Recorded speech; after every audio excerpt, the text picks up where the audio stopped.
Have you ever had the moment to cast the perfect spell like Haste, Polymorph, or Banishment, only to have it vanish because you failed a single die roll? Understanding the way concentration spell work is the key to powerful spell casting in D&D. Yet so many players struggle with it. If you're new here, I'm Kristen, and this is Kristen's Epic Adventures. This is where we break down the rules, go over tips, tricks, unboxings, and reviews of all things tabletop role-playing. In this video, you'll learn exactly how concentration spells work. We'll bust some common myths about concentration. I've got some advanced pro tips on ways to keep your concentration going. We'll even discuss how dungeon masters can challenge their spellcasters strategically, and even explore some homebrew rules regarding concentration that you could add to your games. Let's get into it. So how exactly does the concentration mechanic work for spells?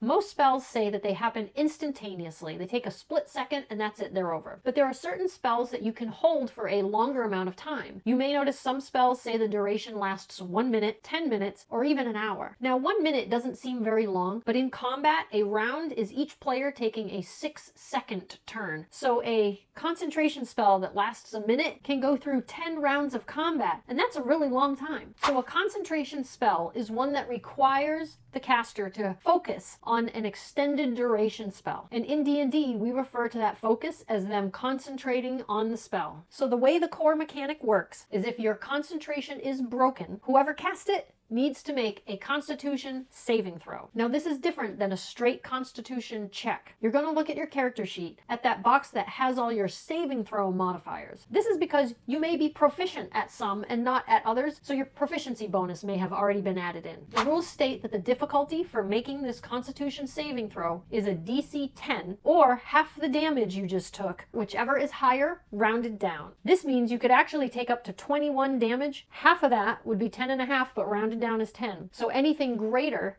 than 21 damage will change this score from a DC 10. Take 30 damage and the DC is now 15. Take 40 damage and the DC is now 20, but it won't ever go below DC 10. So you'll notice I said if your concentration is broken. So what will actually break your concentration? First of all, taking damage of any kind breaks your concentration, even just 1 hit point of damage. Being incapacitated, stunned, or killed outright is also going to break your concentration. The Dungeon Master may also decide that some environmental phenomena, like an earthquake or a giant wave crashing over you on the beach, would also affect your concentration. And FYI, casting a second concentration spell immediately makes the first one end. You can only hold concentration on one of these types of spells at a time. Okay, so here's a challenge for you. A trivia question, if you will. You've just taken 39 damage from a fireball. What's the Constitution save DC you need to maintain concentration?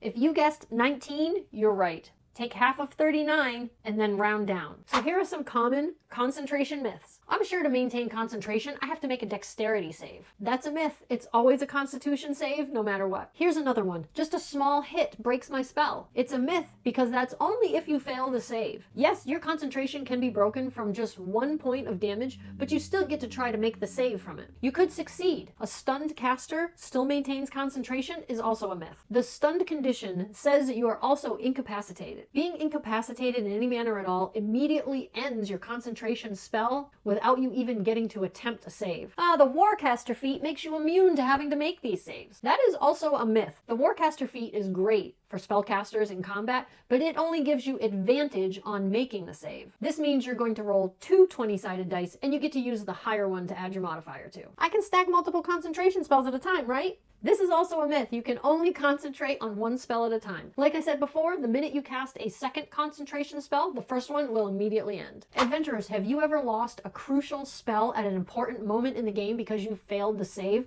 Let me know in the comments down below. I want to hear all about it. If you're enjoying this content, make sure you go ahead and click the like button and also subscribe to the channel so you don't miss any upcoming videos. So now I want to give the spellcasters who are casting these concentration spells some powerful strategies that will help them avoid losing concentration. First, if you have proficiency in Constitution saving throws, you're going to be able to add your proficiency bonus into that roll. You could consider multi-classing into another class that's going to give you proficiency in Constitution saves like Fighter or Cleric. Also consider any feats that may help you. Again, the Warcaster feat is going to give you advantage on any Constitution saving throws, so you'll get to roll 2 dice. Another way to be able to add your proficiency bonus into your Constitution saving throws is to consider the Resilient feat. Picking up one of these feats instead of an ability score improvement at certain levels is really going to help you double down on being better at maintaining your concentration on these types of spells. Now, there's also some magic items out there in the Dungeons & Dragons world that can also help you out with these Constitution saving throws to maintain concentration. Concentration. You have no idea how many times I've had to re-record some of these segments. In Dungeon Masters, you may want to consider having one of these magic items fall into your player's hands to help them out a little bit. Remember, they could always lose it somehow later. Pickpocket anyone? First up is the Amulet of Health. This is a rare magic item that does require attunement, but it automatically sets your Constitution score to a 19, which gives you a +4 modifier to your Constitution. This would be an amazing magic item for a spellcaster to have that loves to use concentration spells. Also, consider either a Ring of Protection or a Cloak of Protection. Either of these items, when worn, gives you a +1 to a saving throw. The Cloak of Protection is an uncommon item, but the Ring of Protection is a rare item, and they both require attunement. And I'll put the definition of what attunement means up on the screen for you. The next pro tip that will help you avoid losing concentration is to avoid melee combat. A lot of your spellcasters are going to be a little squishier, and honestly, they're much better maintaining a distance, maybe firing off some ranged attacks if they can, but they want to stay away from melee where they're more likely to actually get hit, take damage, and lose their concentration on that spell. Let the tanks of the party get right up next to the enemy and do some serious blows. Now here's a bonus tip. Did you know that the shield spell can be done as a reaction? So if you're about to take damage, you can use your reaction, throw up a shield spell, instantly increase your AC by 5, avoiding damage completely so that you don't even have to make this save. All right, I've got another challenge for you guys. You're a sorcerer with the Warcaster feat and a +3 bonus to your Constitution saves. You take 22 damage while you're holding a concentration spell, so what do you actually need to roll on the dice in order to save? I'll let you think for a minute. This one's a little tricky.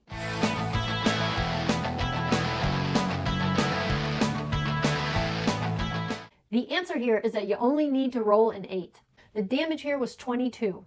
Half of that is 11. So the difficulty for the save isn't just a 10, it's the 11. But you have a +3 modifier, so the dice only need to get you to 8. Now that Warcaster feat, remember, gives you advantage, so you actually get to roll 2 d20s and take the higher one.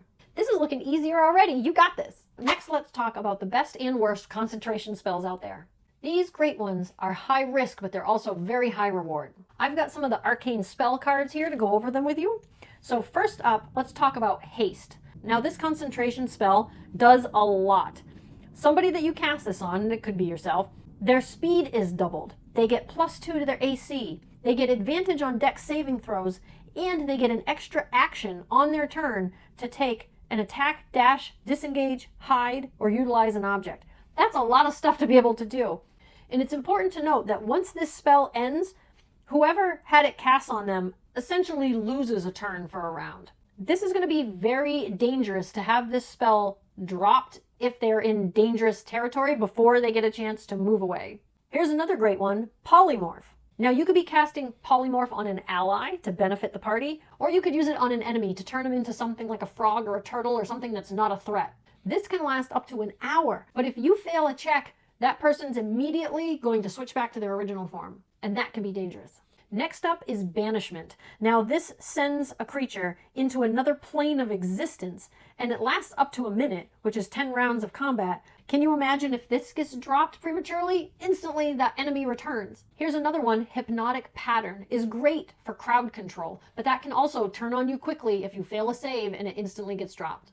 Lastly, let's talk about Greater Invisibility. This actually allows someone to be invisible and still make attacks. If you fail the save and drop concentration on that one, suddenly whoever was invisible is now visible again, and that might be very dangerous for them. Now, when you're going through the list of spells to choose, I also want to discuss some concentration spells that maybe aren't really that worth it. Take Blur, for instance. This blurs the image of you so that the enemy has trouble focusing on you and they have to attack at disadvantage, but there are some better alternatives out there like Mirror Image. Flame Blade is another one, in my opinion, that isn't that great of a concentration spell. It's pretty weak damage output for a spell slot that requires concentration. Also, Dominate Person can be pretty easily disrupted. It is kind of a waste for a high-level spell slot. I want to know in the comments down below, what's your go-to concentration spell? Now some tips for the Dungeon Master to make concentration really matter in your game.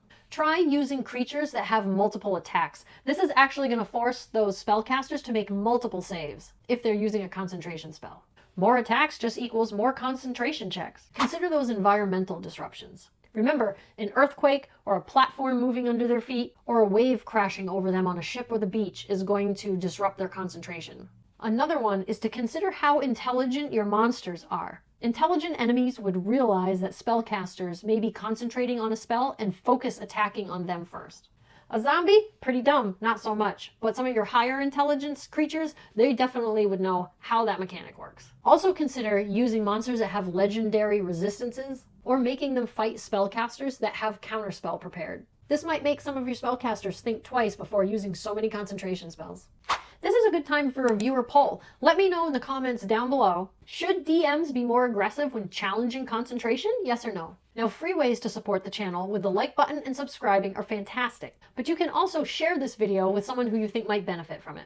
Now I'm going to refer to my notes and give you a few homebrewed alternative concentration rules you might want to try. These might be fun ways to modify the concentration rules in your home game. Consider limited multi-concentration. Maybe your higher level casters can hold 2 concentration spells at a time, but at increasingly difficult saving throws. Or maybe your spellcasters can focus with their action. Maybe make them spend an action to give them advantage on the next concentration check they have to make. How about scaling the saving throw? Maybe the longer the spell is active, the harder the save gets. This would actually force casters to swap out their spells more often. So let me know, would you actually try any of these homebrew ideas in your game? Congratulations, you're now an expert on how concentration spells work. So let's hear it in the comments. What's the worst spell that you've lost at the worst possible moment? If you're able to monetarily support the channel, I have a link below for Buy Me a Coffee. Now you're going to want to watch one of the videos on the next screen. Go ahead and click on it to continue to level up your D&D skills, and I'll see you there in that video.